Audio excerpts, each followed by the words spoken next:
Takže nazdar Marek Datel, vytrtkatel a pokazený brat Getzinger.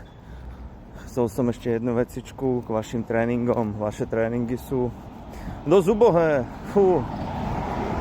A ako dalo by sa to prirovnať, kurva, keby ste boli vypustení nejaký dementi dvaja z chránenej dielne. No ako Marek, hej. Marek Datel, čo sa teba týka, tak ako ty trénuješ zhruba 3 roky, či ako 4 aktívne. Hej, že fakt, že aktívne, že sa tomu venuješ. Ty pičo, ale to je strašné.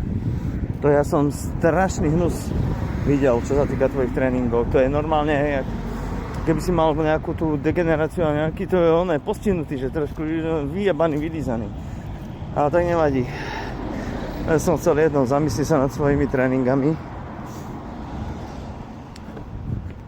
a konečne začne trénovať ako chlap, nejaké geco nepodarené, lebo to je akože strašné. Tie tvoje tréningy sú pod úroveň, veľmi pod úroveň, čo sa týka bojových športov, takže tebou buď zaberiem, alebo sa na to vyjebal, ale radšej by som sa na to vyjebal, lebo zabrať je zbytočné v tom prípade, lebo nedosiahneš v živote nikdy nič. Nazdar, čau, moja výzva stále platí.